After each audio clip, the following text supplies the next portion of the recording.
नमस्कार, मैं डॉक्टर अमिताभ बनर्जी, यूएचओ का चेयरपर्सन, क्यूवाई हमारे मीडिया पार्टनर है। आज हम एक और टॉपिक पे बात करेंगे जो कि मेडिकल प्रोफेशन सामना कर रहा है। काफ़ी क्राइसिस चल रहा है, हर प्रोफेशन में क्राइसिस चल रहा है और मेडिकल प्रोफेशन में बहुत ज़्यादा क्राइसिस चल रहा है। और ये क्या होता हम सबको प्रभावित करता है।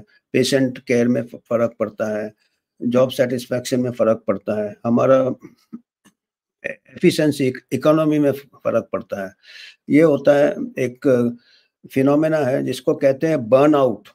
ये एक आईसीडी क्लासिफिकेशन भी है, इसका एक प्रकार का मानसिक ये है जिसको कहते हैं बर्नआउट। एक प्रकार से मतलब कैसे होता है ये क्रॉनिक स्ट्रेस, अगर क्रॉनिक स्ट्रेस, तनाव, क्रॉनिक स्ट्रेस, ओवरवर्क और एक स्टेज ऐसा आता है और फिर जब कोई अपने ऊपर कोई एक प्रकार से फ्रीडम नहीं है, ऑटोनॉमी जिसको कहते हैं कि हमारा जो लाइफ है it is controlled by the environment और कंट्रोल्ड बाय अदर फैक्टर्स और कंट्रोल्ड बाय एक्सपेक्टेशंस और कंट्रोल्ड बाय एक प्रकार से मैनेजमेंट। जैसे जैसे हमारे जो हेल्थ सर्विसेज कॉर्पोरेट सेक्टर आ रहे हैं, डॉक्टर्स का ऑटोनॉमी, आज़ादी के ऊपर ये आ रहे हैं, लोग आ रहे हैं। तो ये सब मिला के एक स्टेज ऐसा आता है कि जब जिसको कहते हैं बर्नआउट। वो उसमें क्या-क्या उसके लक्षण होते हैं। एक तो बहुत ही थकान महसूस होता है, मेंटल थकान जिसको कहते हैं। फिर इमोशन जो है, अपना जो भाव है अंदर, इमोशनल एग्जॉशन हो जाता है, इमोशनलेस हो जाता है, वो वर्क से डिटैच हो जाता है और डीपर्सनलाइज हो जाता है। उसको अपना खुद का जो एस्टीम है उससे अलग हो जाता है और उसमें गलतियाँ भी कर सकता है और डिप्रेशन की तरफ भी जा सकते हैं और डिप्रेशन की तरफ भी जा सकते हैं। और कई बार आपने देखे हैं बीच-बीच में खबर आते हैं कि कोई ने अपना आखिरी कदम भी ले लेते हैं कभी-कभी। और ये मेडिकल स्कूल से ही चालू हो जाता है, मेडिकल कॉलेज से चालू हो जाता है ये। मेडिकल स्टूडेंट से स्टार्ट हो जाता है, क्योंकि एक तो वो जब तक वो मेडिकल में आते हैं बहुत लंबा रेस करके आते हैं, मैराथन, क्योंकि उनका जो प्रिपरेशन है 10-12 लाख बैठते हैं 1 लाख सीट के लिए, तो बहुत ही मुश्किल से आते हैं और आने के बाद उनको फिर आगे का भी अनसर्टेनिटी रहता है। और कई लोग ऐसे हैं कि मेडिकल प्रोफेशन ऐसा है कि अगर अपने को एक अंदर से ये है, लगन है कि हमको इस प्रोफेशन में जाना है, जन सेवा करना है, तब जाके ये स्ट्रेस वगैरह नहीं आता। अभी बीच में आया था कि नारायण मूर्ति साहब कहते हैं 80 घंटा काम करने हैं, तो टीसीएस के सीईओ कहते हैं 80 घंटे काम करने हैं। वो 80 घंटे काम हमको यहाँ पे करना पड़ता मेडिकल प्रोफेशन में, पढ़ाई भी करना पड़ता। और ये भी आए बाद में, इसके ऊपर काफ़ी विचार हुआ था कि 80 घंटे काम कैसे कोई कर सकता है जब उसको लगाव है, तब वो उसको एक अंदर से ये है।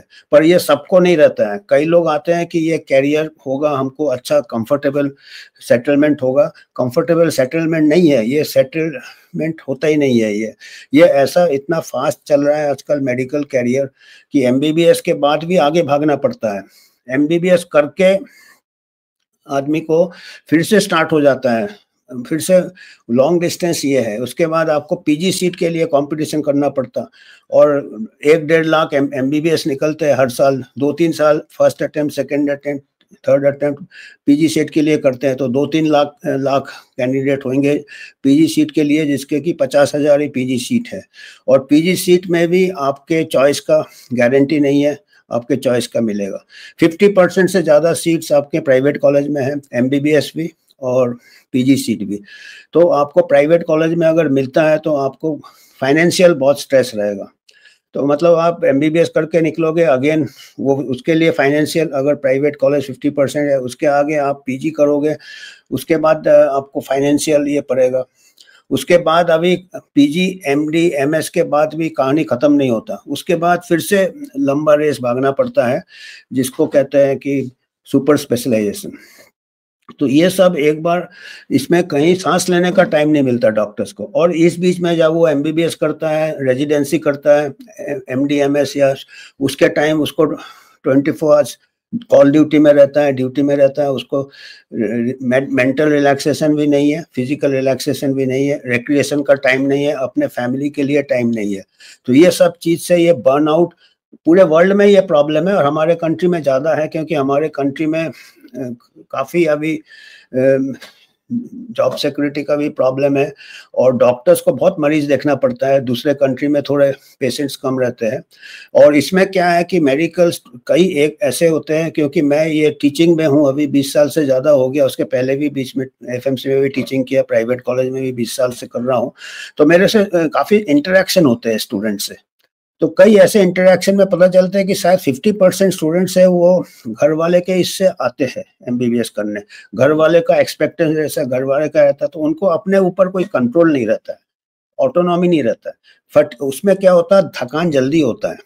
मेडिकल स्टडीज का थकान या पीजी का या प्रैक्टिस का थकान ज़्यादा होता है जब आपको एक्चुअली इंटरेस्ट नहीं है, पर आपके घर वाले के प्रेशर से या एक्सपेक्टेशन से या तो ऐसे में कई ऐसे स्टूडेंट्स मेरे से बात करते थे आके, यहाँ तक कहते थे कि भाई मैं अपने पेरेंट्स से नहीं बात कर सकता, आपसे बात कर सकता है कि नहीं। मेरे को याद है एक अच्छी स्टूडेंट थी, गर्ल स्टूडेंट थी, वो हमारे पास आई थी, बोला मैं आपसे बात करना चाहती हूँ। मैंने बोला ये क्या बात है? बोला कि ऐसे ही बात करना है, मैं अपने घर वालों से भी मेरी बात नहीं सुनते हैं। तो उसने हाथ दिखाया और हाथ में कट के निशान थे। तो बोला मैंने ये अटेम्प्ट किया था क्योंकि मेरे को डॉक्टर नहीं बनना था, मेरे को घर वालों ने जबरदस्ती भेज दिया है।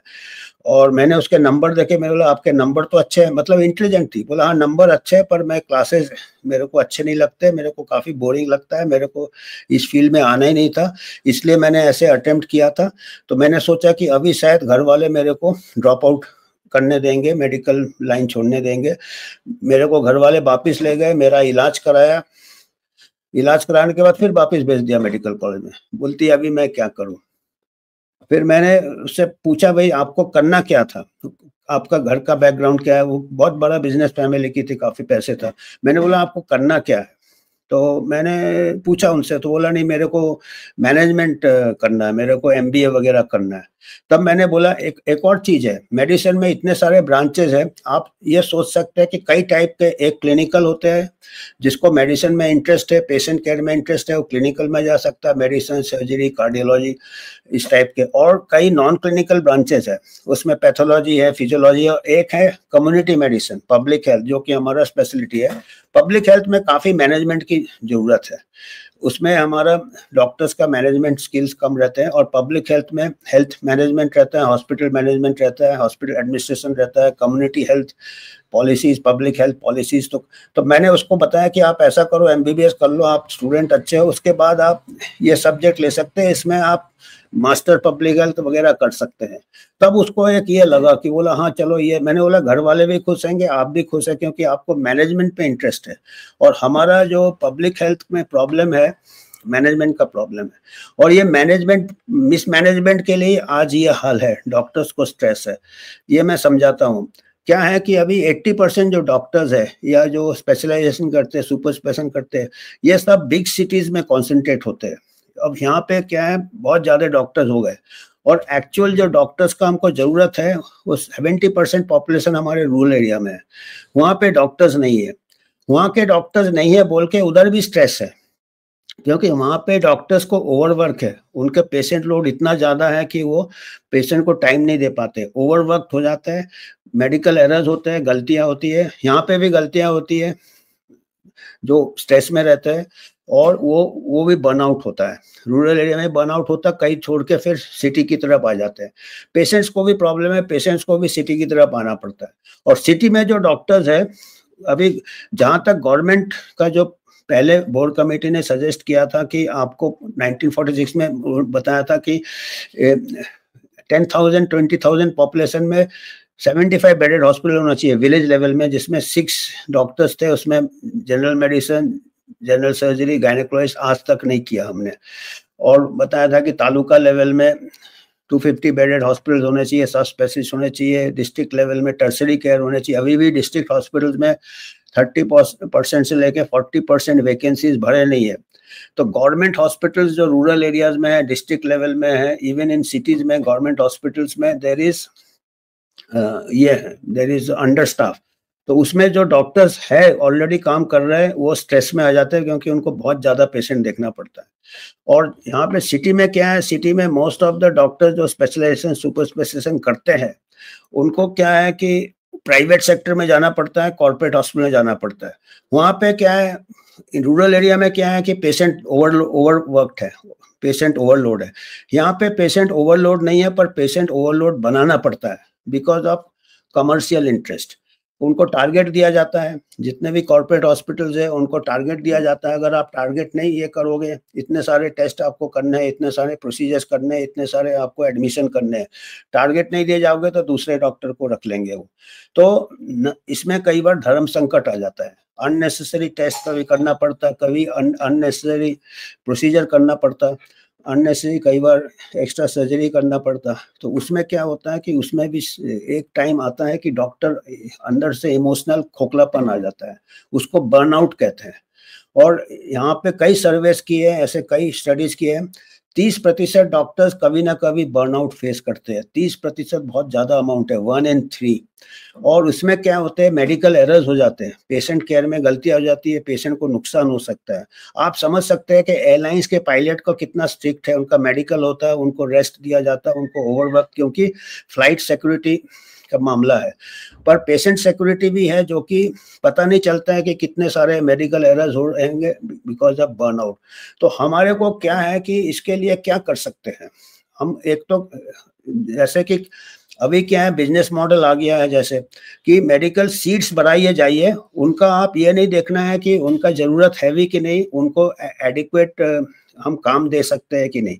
मैक्सिमम काम हमको एमबीबीएस डॉक्टर का रहता है। 90% जो केसेस होते हैं रूरल एरियाज में, सब सेंटर में, डिस्ट्रिक्ट लेवल में, वहाँ पे केयर कर लिए जाते हैं। यहाँ पे रूटीन केसेस भी सुपर स्पेशलिस्ट के पास चले जाते हैं, पेशेंट डायरेक्टली जाते हैं, तो उसमें उनको भी ओवरवर्क हो जाता है और खर्चा ज़्यादा होता है क्योंकि स्पेशलिस्ट का फीस ज़्यादा होगा, सुपर स्पेशलिस्ट का ज़्यादा होगा और इनके इन्वेस्टिगेशंस के भी ज़्यादा फीस होते हैं। ऊपर से इंश्योरेंस कंपनीज आ गए हैं, इंश्योरेंस कंपनीज भी इन्फ्लेट कर देते हैं क्योंकि जब पता चलता है ये है इंश्योरेंस है तो और ज़्यादा ये होते हैं। और फिर अपना आयुष्मान भारत भी आ गया है, अपना गवर्नमेंट इंश्योरेंस भी आ गया है जो कि again going to corporate hospitals. अभी कुछ महीने पहले आया था कि उसमें भी पाए गए थे अहमदाबाद में कुछ कॉर्पोरेट अस्पताल में, आयुष्मान भारत में भी अननेसेसरी प्रोसीजर्स किए जाते हैं, अननेसेसरी सीजरियन किए जाते हैं।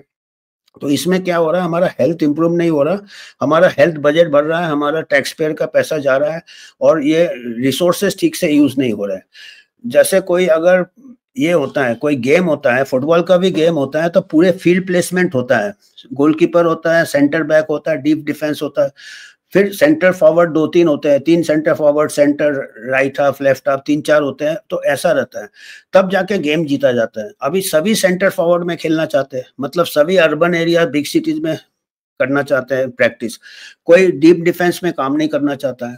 तो ऐसे में क्या स्ट्रेस, क्या इधर भी धक्के मारेंगे क्योंकि इतने ज़्यादा स्पेशलिटी हो गए, सुपर स्पेशलिस्ट हो गए, हर एक दूसरे से बॉल छीन रहे हैं क्योंकि ये पूरे उसके ऊपर लड़ाई चलती है कि ये हमारा एरिया है, ये हमारा एरिया, इतने सारे नज़दीक नज़दीक स्पेशलिस्ट आ गए। ईएनटी वाला बोलता मेरे को भी थायराइड करना, जनरल सर्जन बोलता मेरा थायराइड है, और अलग अलग ऐसे चल रहे हैं। अभी जनरल सर्जन का भी कुछ बचा नहीं है, हर कोई अलग हो गया। तो इतना हमारा रिक्वायरमेंट है क्या, ये हम अमेरिकन मॉडल फॉलो कर रहे हैं? होने चाहिए, हमारे पास सुपर स्पेशलिस्ट होने चाहिए, पर इतना ज़्यादा सीट्स बढ़ा रहे हैं just for as a business model. Medical education itself has become business. Requirement से ज़्यादा हम ये पढ़ाई कर रहे हैं पर सेटिस्फैक्शन, ना डॉक्टर्स को जॉब सेटिस्फैक्शन मिल रहा है, ना पेशेंट को सेटिस्फैक्शन मिल रहा है, और खर्चा बहुत हो रहा है। तो ये हमको सोचना है कि हमको बेसिक लेवल के डॉक्टर्स जो एमबीबीएस होकर निकलते हैं, डॉक्टर पॉपुलेशन रेशियो तो बढ़ जाता है, पर सभी डॉक्टर्स एमबीबीएस करने के बाद 3-3, 4-4 साल, 5-5 साल वो पीजी की तैयारी करते हैं, वो प्रैक्टिस नहीं करते हैं। तो एक्चुअली ना वो काम आते हैं, समाज को काम आते हैं, ना खुद के टाइम भी वेस्ट हो रहे हैं। उसके बाद पीजी करने के बाद फिर सुपर स्पेशलिटी के, तो एक प्रकार से ये एक ऐसा ट्रेन है जिसमें चेन नहीं खींचा जा सकता है, और ये ट्रेन ऐसा है, बर्नआउट का ट्रेन है।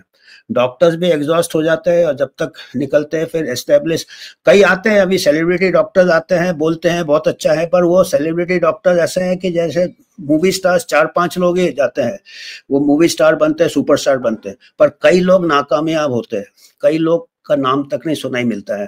तो ऐसे डॉक्टर्स में भी, इस प्रोफेशन में भी कुछ सुपर स्पेशलिटी डॉक्टर जाते हैं, वो काफ़ी मैं देख रहा हूँ कैरियर गाइडेंस देते हैं, बोलते हैं बहुत स्कोप है, बहुत ये है, डेफिनेटली है, पर उन्हीं लोगों को है जिनको की एक लगन है। पर अगर आप आ रहे हैं इसमें कि हमको लाइफ इजी नहीं है, इसमें life may be very fulfilling if you are एक सर्विस टू ह्यूमैनिटी, अंदर से आपको एक आवाज है कि हमको डॉक्टर ही बनना है, तब तो कितना भी हार्डशिप है आपको कुछ नहीं लगेगा। पर आप सोच रहे हैं कि हमको इजी लाइफ है, ये लाइफ इजी नहीं है। मेरे को काफ़ी साल हो गए हैं, मैं 78 में पास हुआ, मैं एनेस्थीसिया में पहले काम करता था, काफ़ी हेक्टिक होता था, हो जाता मेरे को भी बर्नआउट, तब मैंने अपना टेम्परामेंट था कि फिर मैंने कम्युनिटी मेडिसिन में आ गया, वाइडर ये इसके नहीं है और ऐसा हेक्टिक। पर आजकल इतना चॉइस नहीं है। हमारे टाइम क्या था कि एमबीबीएस के बाद मैं 5-6 साल जनरल ड्यूटी मेडिकल ऑफिसर काम किया, फिर जाके दूसरा ट्रेन पकड़ा, फिर जाके तीसरा ट्रेन पकड़ा। आजकल क्या है, एक बिल्कुल बर्निंग ट्रेन जैसा हो गया मेडिकल प्रोफेशन कि एक बार आप ट्रेन में उठ गए, आप चेन नहीं खींच सकते, बाहर कोई स्कोप नहीं है, कोई सिक्योरिटी नहीं है। तो ये सब सोच के आपको इस प्रोफेशन में आना चाहिए। और एमबीबीएस का मैं कहूँगा गवर्नमेंट को कि एमबीबीएस वैकेंसी इतना ज़्यादा, गवर्नमेंट में जितने वैकेंसीज एमबीबीएस के फिल करने चाहिए, पर्टिकुलरली रूरल एरियाज में, प्राइमरी हेल्थ सेंटर्स में, वहाँ पे सर्विसेज अच्छे हो, वहाँ पे पे अच्छा हो। 20-30 हज़ार में एमबीबीएस का पे नहीं होना चाहिए, क्योंकि एमबीबीएस मैक्सिमम पेशेंट देख सकता है 80-90%, और उसका स्टेटस अच्छा होगा तो इतने पीजी के लिए भी लोग नहीं भागेंगे। और मेरे को लगता है पीजी के लिए इसलिए भागते हैं क्योंकि ऐसे एक पैटर्न बना दिया है ऐसा, क्योंकि पीजी सीट्स के काफ़ी प्रॉफिट होते हैं, और 50% कॉलेजेस, जैसे मैंने बोला प्राइवेट कॉलेजेस है, तो ये एक प्रॉफिट मोटिव है, और सबको मालूम है कैसा चलता है।